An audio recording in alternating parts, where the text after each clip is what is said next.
Nathan Davenport's polished Italian loafers clicked against the marble floor of Reed Enterprises' lobby, each step echoing his confidence. The young heir to the Davenport fortune adjusted his bespoke suit, a smirk playing on his lips as he imagined his triumphant ascension to leadership of the company's luxury car division. The conference room buzzed with anticipation as Nathan took his seat at the head of the table. Evelyn Carter, the family's longtime lawyer, stood nearby, her face an unreadable mask. "Shall we begin?" she asked, her voice carrying a hint of something Nathan couldn't quite place.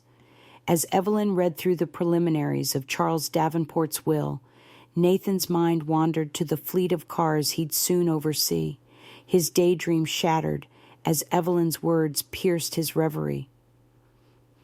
"And to my son Nathan, I leave the following stipulation. Before claiming his inheritance and any position within the company, he must work as a corporate chauffeur for CEO Victoria Reed for 1 year." The room fell silent. Nathan's refined accent cracked as he sputtered, "I beg your pardon?" Evelyn's gaze met his, unwavering. "Your father believed in earning one's place, Nathan. This is his final lesson to you." Shock gave way to indignation as Nathan rose, his chair scraping loudly against the floor. "This is preposterous. I won't be reduced to a common driver." The door opened, revealing Victoria Reed. Her tailored suit and commanding presence drew all eyes. "Mr. Davenport," she addressed Nathan coolly, "I believe we have some matters to discuss regarding your new position." Nathan's face flushed with anger. "Ms. Reed, surely you don't expect me to actually go through with this farce?" Victoria's eyes narrowed. "Your father was a man of vision, Mr. Davenport. If you can't respect his wishes, perhaps you're not fit for any position in this company." Their confrontation escalated, Nathan's entitled attitude clashing with Victoria's stern but fair leadership style. The exchange ended with Nathan storming out, his world turned upside down.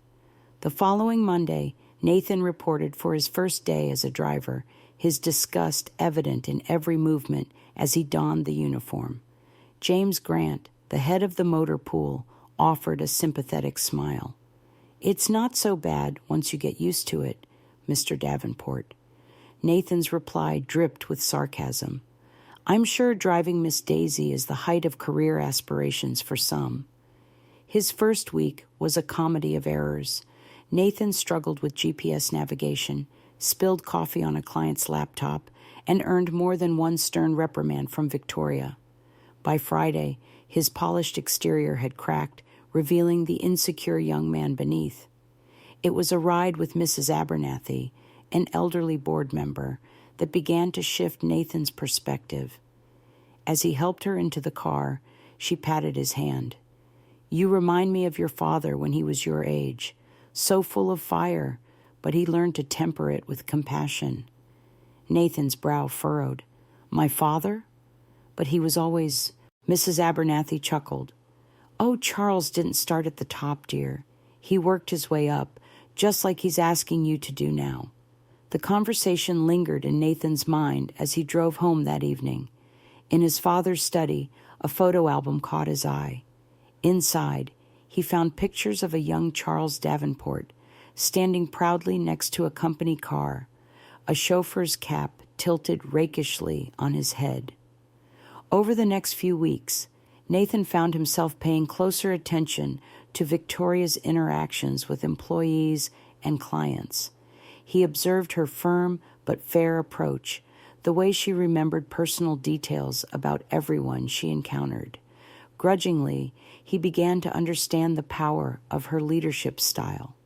One evening, as Nathan waited to drive Victoria home, he overheard a heated conversation from a nearby conference room. He recognized the voice of Marcus Wheeler, a board member who had earlier hinted at supporting Nathan's immediate ascension. "Victoria's becoming a problem," Wheeler's voice carried through the door. If we're going to move forward with our plan, we need to act soon. Another voice chimed in. But what about the Davenport boy? Wheeler's laugh was cold. Nathan, he's a pawn. Once we have control, we'll deal with him. As footsteps approached the door, Nathan quickly moved away, his mind reeling. The entitlement that had clouded his judgment began to clear, replaced by a growing sense of purpose. He realized that his father's challenge was about more than just humility. It was about protecting a legacy. Driving Victoria home that night, Nathan caught her gaze in the rearview mirror. For the first time, he saw beyond her tough exterior to the weight of responsibility she carried. In that moment, he made a decision. He would earn his place, not just for himself, but for the vision his father and Victoria shared. As the city lights blurred past the windows, Nathan Davenport began to understand that true leadership started not from the top, but from behind the wheel. Nathan's fingers drummed nervously on the steering wheel as he waited outside Reed Enterprises' gleaming headquarters. The conversation he'd overheard between Marcus Wheeler and other board members still echoed in his mind, raising alarm bells he couldn't ignore. As Victoria emerged from the building, her usual composed demeanor slightly frayed, Nathan made a split-second decision. "Ms. Reed," he said, his refined accent softening, "I believe there's something you need to know." Victoria's eyebrow arched skeptically, but she slid into the back seat. As Nathan navigated through evening traffic, he recounted the suspicious exchange he'd witnessed. To his surprise, Victoria listened intently, her sharp mind clearly processing the implications. "I've suspected Wheeler for months," she admitted, a hint of vulnerability in her voice, "but proving anything has been impossible." Their late-night drive evolved into an unexpected strategy session. Nathan found himself impressed by Victoria's resilience and determination to protect the company his father had entrusted to her. For the first time, he saw beyond her stern exterior to the passionate leader beneath. "I can help," Nathan offered, surprising himself. "As a driver, I have access to places and conversations board members would never suspect." Victoria's eyes met his in the rearview mirror, a mix of gratitude and wariness. "Why would you do that?" Nathan paused, realizing his own motivations had shifted. "Because it's the right thing to do," he said simply. Over the next weeks, Nathan embraced his role as an undercover operative. He eavesdropped on clandestine meetings, noting Wheeler's increasingly bold moves to manipulate company shares. Each evening, he'd rendezvous with Victoria, sharing intelligence and fine-tuning their counter-strategy. These clandestine meetings stirred something unexpected in Nathan. He found himself captivated by Victoria's strategic mind and unwavering dedication. The growing attraction, however, had to be pushed aside. The fate of Reed Enterprises hung in the balance. As Nathan delved deeper into Wheeler's machinations, he uncovered a web of deceit that threatened not just Victoria's position, but the very foundation of both Reed Enterprises and his father's company. The realization hit him like a punch to the gut. This was what his father had been protecting him from all along. One rainy evening, as Nathan maneuvered through city streets, Wheeler unexpectedly requested a ride. The tension in the car was palpable as Wheeler leaned forward, his polished exterior barely masking a predatory gleam. "You're a smart man, Nathan," Wheeler purred. "Surely you see which way the wind is blowing. Support the board's move against Victoria, and your inheritance is guaranteed. Stand in our way." The threat hung unspoken in the air. Nathan's knuckles whitened on the steering wheel. The old Nathan would have jumped at the chance to claim his perceived birthright. But the man he'd become through weeks of humble service and genuine connection with the company saw the bigger picture. "I'll need time to consider." Nathan replied carefully, buying time as his mind raced with the implications. The next morning, Nathan strode into the Reed Enterprises boardroom, heart pounding but resolve firm. Victoria shot him a questioning look, but he gave an almost imperceptible nod. As Wheeler rose to present his case for Victoria's removal, Nathan cleared his throat. "Before we proceed," he said, his voice steady, "I have some information the board needs to hear." With measured words, Nathan laid out the evidence of Wheeler's manipulation and the larger threat to both companies. He watched the shock ripple across faces, noting with satisfaction Wheeler's mask of confidence crumbling. "How dare you?" Wheeler sputtered. "You're throwing away everything your father built for you."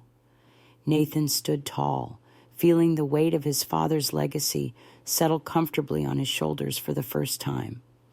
"No," he said firmly. "I'm honoring it by protecting what he truly valued, integrity and service." In the aftermath of Wheeler's exposure and removal, Nathan found himself in Victoria's office, the city skyline a glittering backdrop to their conversation. "Your father would be proud," Victoria said softly. "He always believed you had this in you." Nathan's brow furrowed. "You knew about his plan?" Victoria nodded. "The chauffeur requirement wasn't just a test. It was the same path that made Charles the leader he became. He wanted you to understand the company from the ground up, to see the value in every role." The truth of his father's legacy washed over Nathan. It wasn't about inheriting a title or wealth, but about earning the right to lead through understanding and respect. "So, what now?" Nathan asked, a new humility in his voice. Victoria smiled, a warmth in her eyes that hadn't been there before. "Now you have a choice. There's a junior executive position open, one you've more than proven yourself qualified for, but it would mean starting at the bottom, earning your way up." Nathan glanced at the chauffeur's keys still in his hand. "Could I keep some of my driving shifts?" he asked. "I've learned more behind the wheel than I ever did in business school." Victoria's smile widened. "I think we can arrange that." As Nathan left the office, he felt lighter than he had in years. The path ahead was uncertain, but for the first time, he was excited to earn his place rather than expect it. The true inheritance his father had left him wasn't a company or a fortune, but the wisdom to lead with humility and the courage to forge his own legacy. If you enjoyed this heartfelt story, don't forget to subscribe to our channel and give this video a thumbs up. We bring you a new story every day, and your support means the world to us. Share your thoughts in the comments and let us know what you think. See you in the next story. Stay inspired and take care.